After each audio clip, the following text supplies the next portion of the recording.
泽连斯基要求联合国安理会阻止俄罗斯侵略，呼吁剥夺俄罗斯常任理事国地位。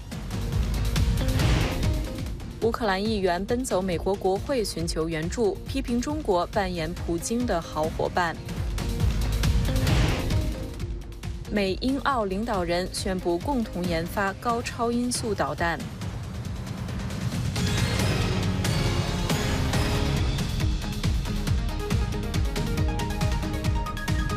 各位观众，大家好，我是卡拉，欢迎收看《美国观察》。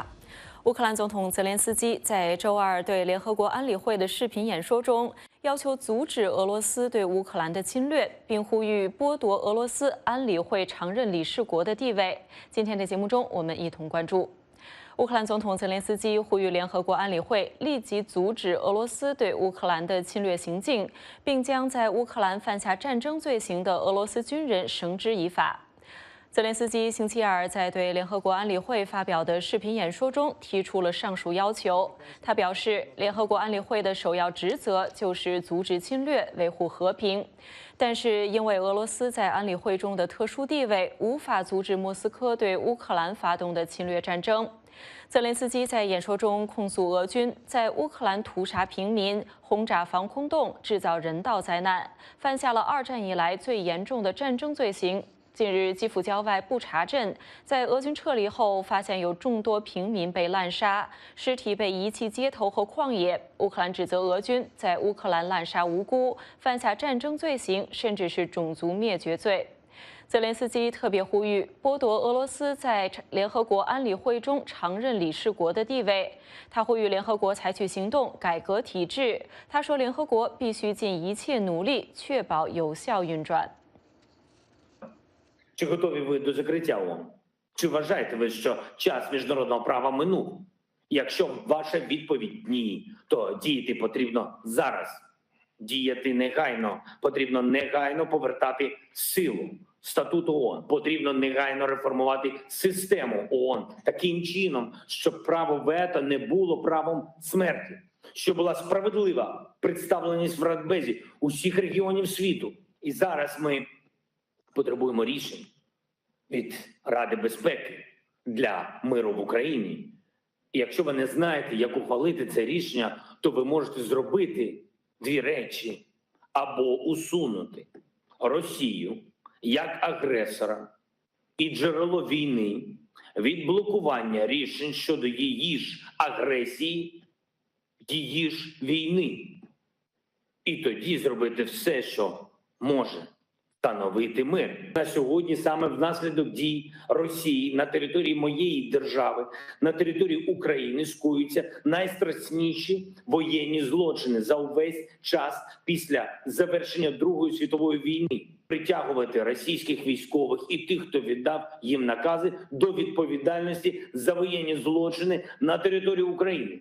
Кожен, хто віддав злочинні накази і хто їх виконував, вбиваючи людей, опиняться під трибуналом, який має бути аналогічним Нюрнберзькому процесу.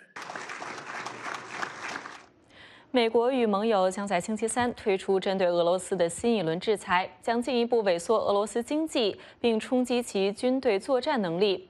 当被问到是否将包括普京的女儿等亲人，白宫仅表示将包括俄罗斯高官的家人。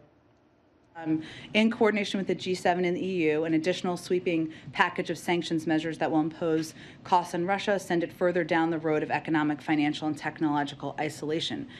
This will include a ban on all new investment in Russia, and increased sanctions on financial institutions and state-owned enterprises in Russia, and sanctions on Russian government officials and their family members. These measures will degrade key instruments of Russian state power, impose acute and immediate economic harm on Russia, and hold accountable the Russian kleptocracy that funds and supports Putin's war. 当被问到这则新制裁是否将包括俄罗斯总统普京的女儿等亲人，沙奇仅说会包括俄罗斯高官家属。此外，中国驻联合国大使张军星期二在联合国安理会关于乌克兰局势的会议上说，有关布查平民死亡的报道与画面令人不安，但事件的相关情况和具体原因必须查清。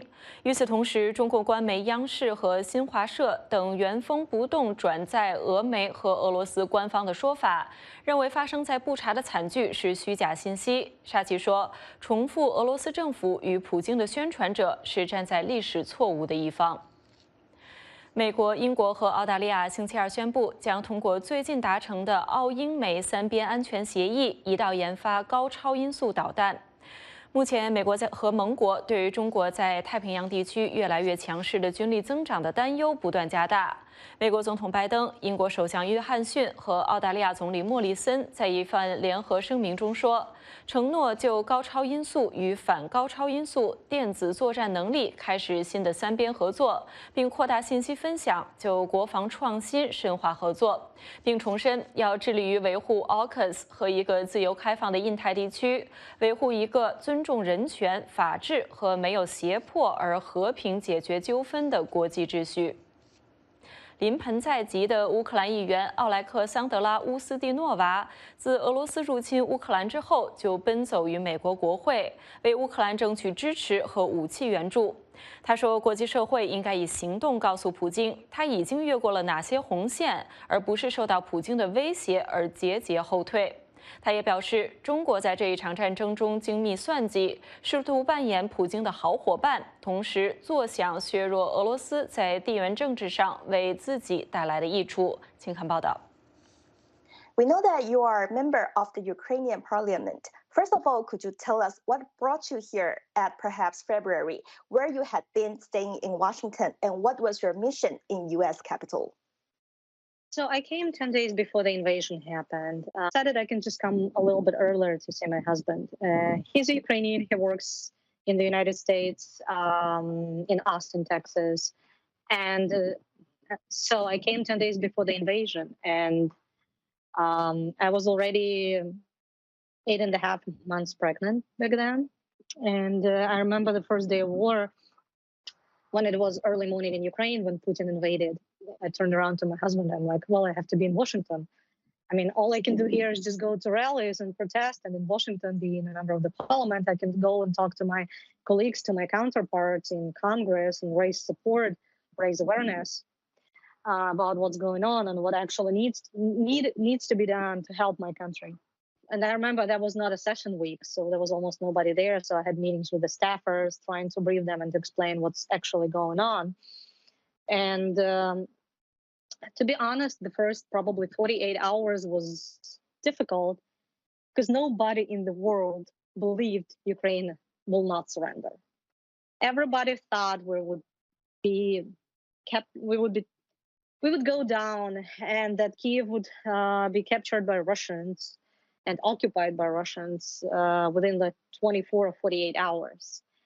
It did change in about 4 or 5 days, when Ukrainians showed their resistance. When people watched 24/7 on TVs how Ukrainians were literally fighting barehanded, stopping tanks and the armed vehicles on the streets, how we had tens of thousands of people standing in lines to sign up for the army, because we had no place to run. It was our country that was invaded. And comparing to, I don't know, when we are being compared to other countries, I keep telling them, well, you know, in other countries, the government, the president, and the parliament are the first to leave the country and to do something in exile. In Ukraine, everybody stayed and everybody picked up arms.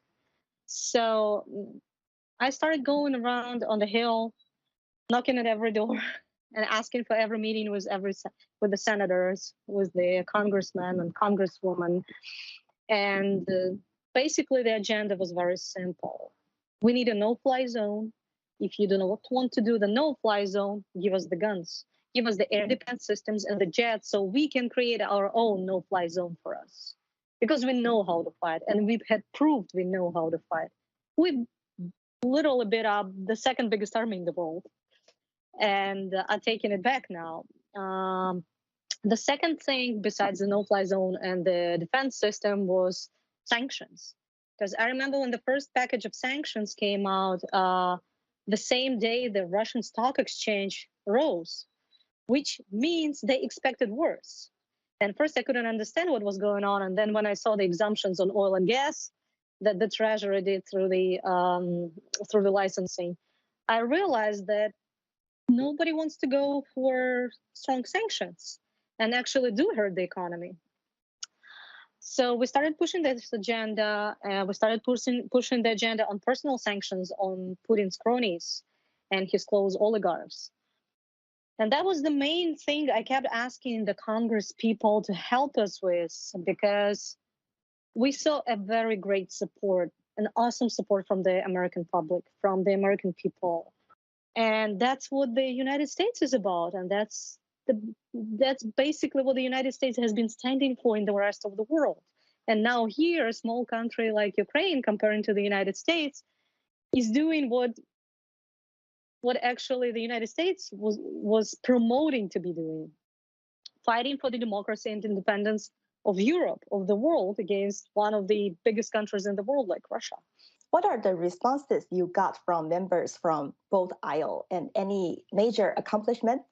Well, I've met probably around 50 congressmen, senators, congresswomen. And to be honest, I've never seen such a bipartisan support on any issue before as I've seen it now for Ukraine, both on Democratic and on the Republican side. What I was really impressed with, they had a very good understanding on what was going on. And that was very surprising for me, and that was very nice, because they live, 10,000 miles from Ukraine, and they still know what was going on. And unfortunately, I saw the Congress being one of the leaders in this. But when it came to the executive branch, we saw it kind of slow down there.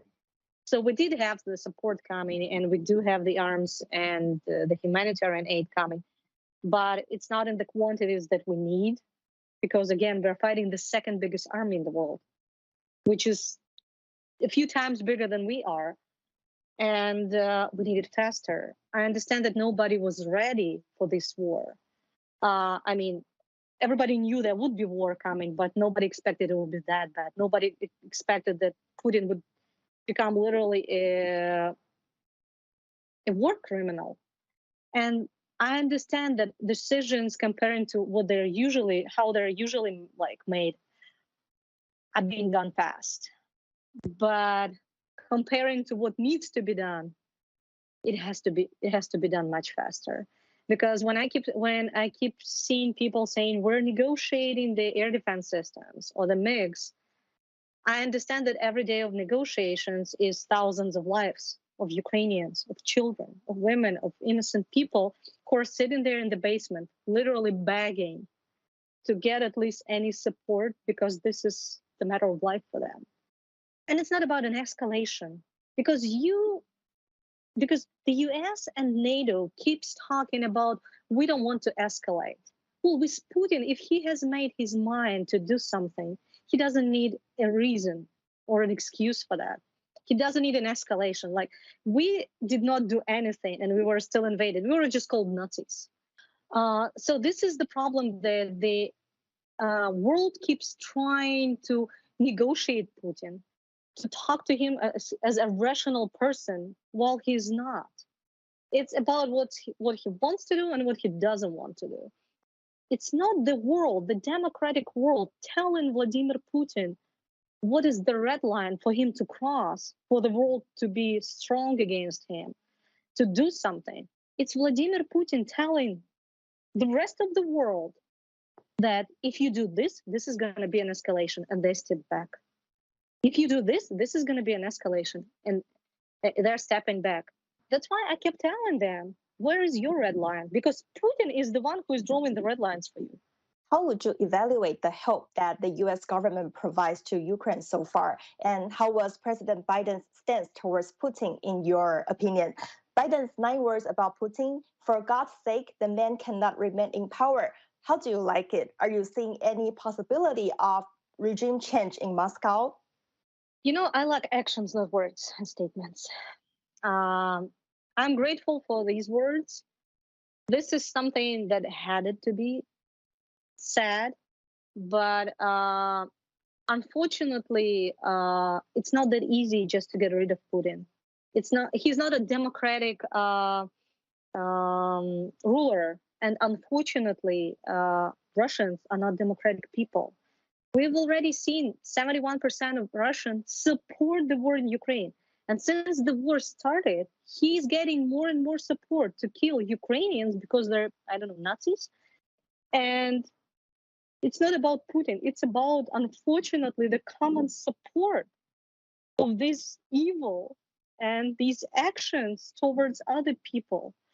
And the best thing that could have been done is not saying that Putin has to resign, but giving us the weapons to stop these massive killings and defeat Russians. The best would be to do the personal sanctions, and still I can see the fear here towards Vladimir Putin. And unless we don't get rid of this fear, it's going to be very difficult to defeat this man. How do you evaluate China's position in Ukraine crisis? China is still yet to condemn Russia's invasion. Do you think it's good for China to be like this in the struggle between evil and good? Is it possible to be impartial? Well, China is trying to play its own game now and to take all the advantages it can out of this war. But if you see the voting of China, they are always the ones who support Putin. So they are trying to play this game, trying to be somewhere in the middle because they don't know where it's going to end up. And on one side, I think they're trying to keep their good relationship with Russia. On the other side, they understand that weakening Russia is making China stronger. Geopolitically, this war is good for them. There is only one big negative, I would say, thing about this war for China is Ukraine has been exporting a lot of food to China. And this will be a main issue in probably half a year when the crops will not be coming. And it's going to be a huge problem for the world, not only for China.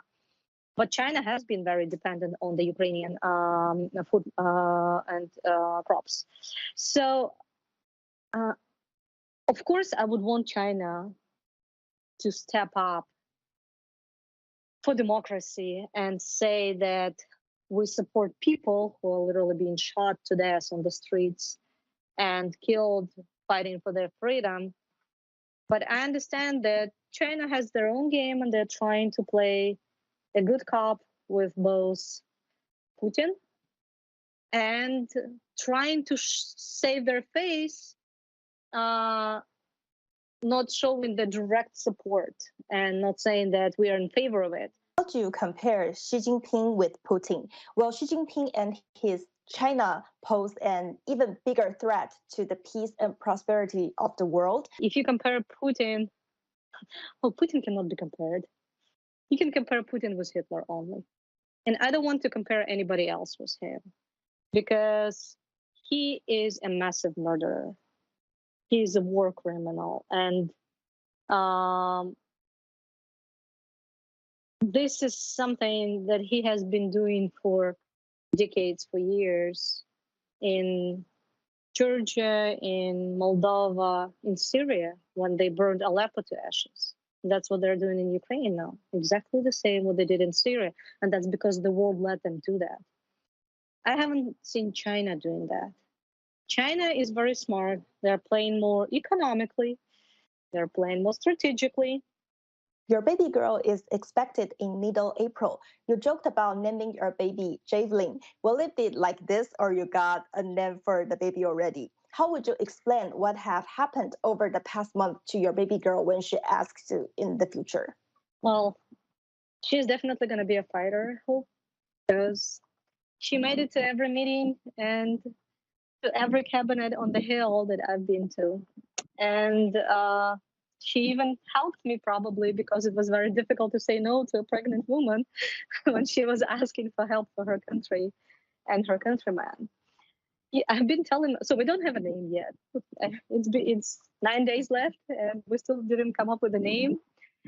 And I've been telling my husband we should name her Javelin because Javelin is one of the most common weapons now in Ukraine to fight against the tanks and the armed vehicle. And I was telling my husband we need more of those in Ukraine, so we need to name her like that. And it's been very popular in Ukraine recently, but unfortunately, they just started naming pets and animals that were born in the zoo. They're naming them now Javelin, Bayraktar, which is one of the best drones that we have in our army now, shooting the tanks as well. So my husband keeps telling me, like, we cannot do that. We cannot name our baby just like the animal or a weapon. And I keep telling him, well, we can always then explain her what this name means. She will be proud that she is a Ukrainian, even born in the United States. So I think she will be proud of her country. And I hope by the time she can speak and understand what's going on, she will have a home to come back to, a place to come back to. And it's not something I will be telling her, showing the old pictures. Well, it is going to be different because we literally have some of the cities are not there anymore, but we can rebuild. But I can always tell her a story of how she was helping me get more support for Ukraine back then when the war was starting. She would be born as American as well. Would you be happy about what her government has been doing so far? And could you also tell us what are your goals next? Any expectations going back to Ukraine in the near future? So she's not going to be an American because we don't have dual citizenship in Ukraine. Well, it's going to be whether American or Ukrainian, and I want her to be Ukrainian. If we're talking about the government, and I will tell her the stories, how her president was nominated for the peace, how he was on the first pages of all magazines in the world, and how he had more support of American people than the president of the United States or any other country. He is the #1 politician in the world now, fighting with his people. And I think she would be proud of that. She will be proud of that. Because now I don't think there is a person whom you have to explain where Ukraine is or who Ukrainians are. Because even a few years ago, when I said Ukraine, everybody was like, oh, this is somewhere in Russia. Is it a part of Russia? It's not far from Russia. Well, thanks God, nobody's going to ask my baby the same question anymore. And she can proudly say that, yes, I'm a Ukrainian. I'm sorry.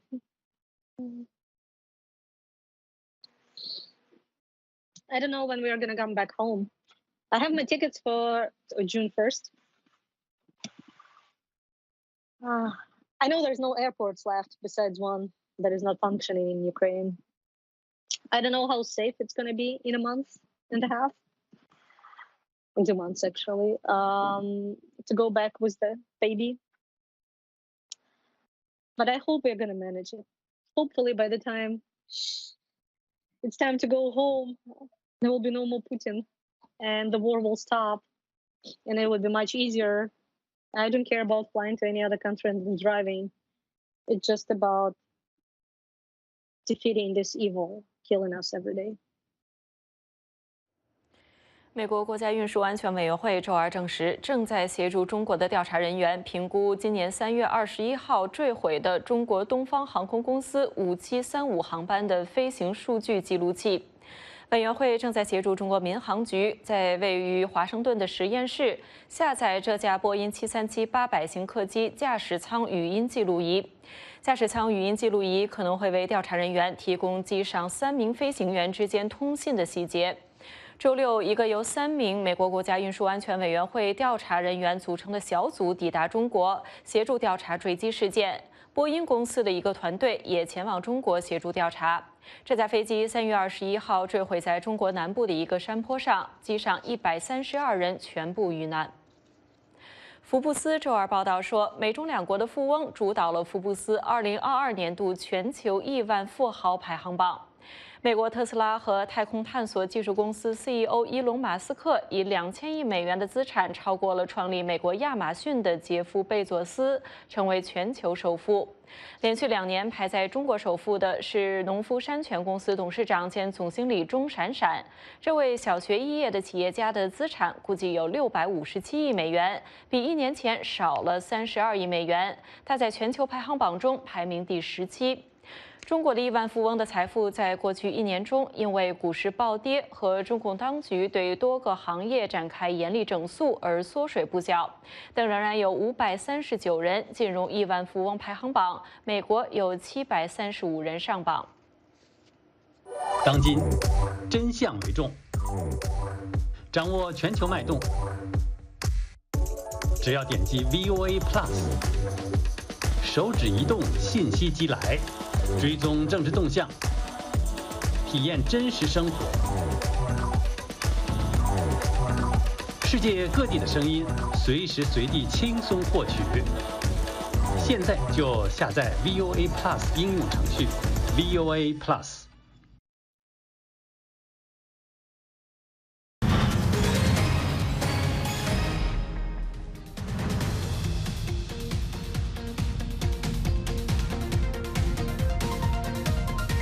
欢迎继续收看《美国观察》。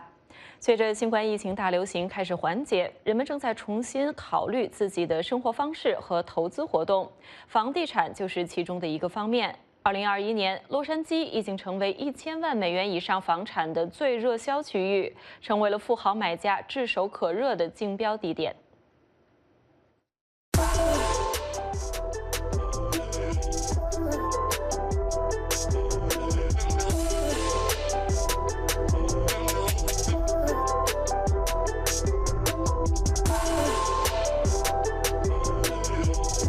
The market is truly unbelievable all over the United States, but particularly here in Los Angeles. From 2020 to 2021, there has been a 100% increase in sales volume, which is unheard of. And right now, we are #1 in the United States for luxury sales over $10 million. Los Angeles has 27% of that market. There are a combination of factors that are causing this. The first being remote work. The mobility. People are able to live wherever they want today. And where do they want to live? In Los Angeles, with the sunshine and the beaches and the mountains.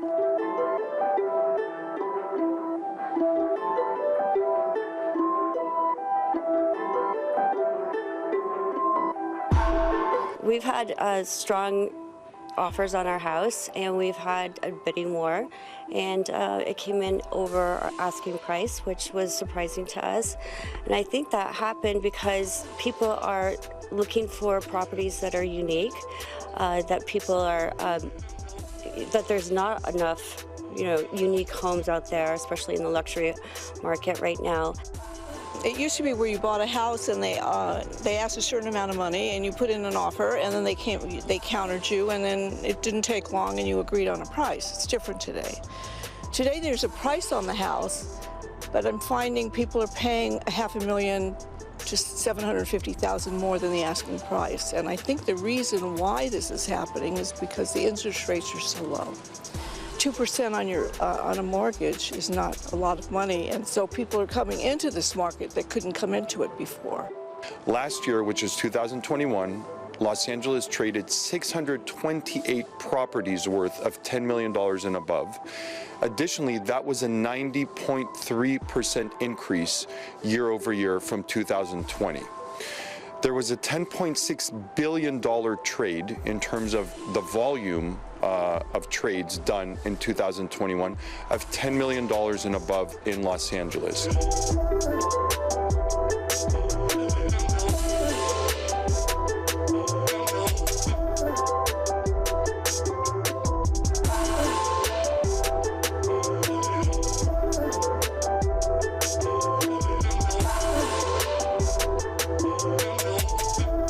感谢您收看今天的《美国观察》节目，我们下次再见。